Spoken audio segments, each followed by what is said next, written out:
Hello y'all, welcome back to my journal entry. Today, I'm going to just be talking about what I've been thinking for the week, but before I get started, I'd like to preface the conversation with, these are just my thoughts, and my opinions, and I'm open to y'all's opinions and y'all's thoughts because I'm always trying to constantly update, how I'm thinking about things, and maybe there's a new angle that I'm just not able to see yet that would, promote further growth. But I'm just gonna go ahead and get right into it. This week I've been thinking a lot about like learning, and how I learn and how to speed up the progress in which I can become better day by day. So I'm gonna talk about my learning style and how I'm leaning into that. So, you really just gotta kind of be honest with yourself and figure out how you learn. But for me, I'm a parrot in the sense of I just am able to remember what I'm taught well, right? That doesn't necessarily mean I understand it, but I'm able to remember everything you showed me. Not, generally, like this is just a general, I'm very good at retaining information. So now that I know this, how does this help me learn, right? So, this helps me learn in class when I ask a question, or when you stay after to get some drills in, or you're online searching for answers, you get an instructional. This all helps you learn, but eventually you got to drill it. So how does knowing my learning style help me? So recently I've been thinking about developing a system in the sense of, like, when I get to a position, you need to have something you want to fight for. And if that fails, you have, A, B, and C to do. And if, A, B, and C fail, you have, the other, the other letters, right? You got other letters. So you start to build a chain of attacks in the system. So as a parrot learner, I'm not really creative in the sense of, I'm not going to go somewhere that's effective. Whoa, look at this cool thing I started figuring out.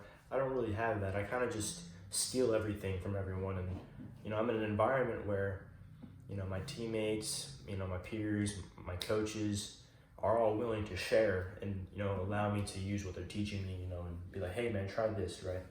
So that's that part of the conversation. Now, learning.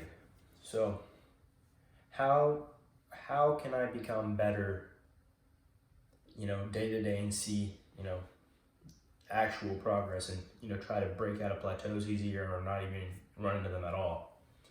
And for me, what I found is, the first couple months, I'm always coming in every week. I'm always on some new shit, like, oh, I'm gonna try to learn rubber guard this week. Oh, I'm gonna try this week. I'm gonna try this, that, and which could work for you, right? But that just distracts me. Getting 80% of a whole bunch of things just distracts me.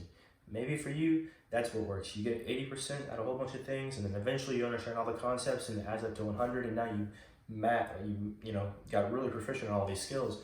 But for me, I need to know where I'm going, so that way when I run into issues, I know where to investigate. The answer, where to investigate is a lot easier. The area is smaller to go around. So recently I've been focusing on, triangles from closed guard, and let's just stick with this one example. Triangles from closed guard, right? We've been drilling triangles a lot recently, in our Westheimer class. Triangle escapes, triangle defenses, to promote the growth of the class. And, I'm getting pretty, like, you start, all the mechanics of the triangle are starting to make sense, hamstring on the carotid artery, pulling the heel down to your butt, pulling the hip out, breaking the posture with, your calf across their shoulders. All these things are starting to make sense. If they're fighting their head, if you need to get their head down, pull it out at an angle and pull it back in. It's like a wrench socket. It just starts getting tighter and tighter. So, I was learning all these triangle mechanics, but then I realized if I go into live sparring and I'm in closed guard, I can't get to the triangle position without them blowing past my guard on a proficient opponent, right? And we're going to kind of come back to that in a bit, where I see how this all ties in. But, I can't get to the triangle position on an opponent who's, actively resisting and is not making mistakes. Just because I got to a position doesn't mean I did anything correctly. It could just be my opponent or peer just did everything wrong. And I feel like, I did this move right. But no, in reality, I got rewarded for someone else's failure or deficiency. So I had to go ask a question. Sometimes it's embarrassing to ask questions, but you got to be eager to learn and to want to better yourself. You represent everyone around you, your gym, your peers, and it's important that you train well. So, I ask, Coach, how do you get to a triangle? And he's like, well, here's how I would show a white belt triangle.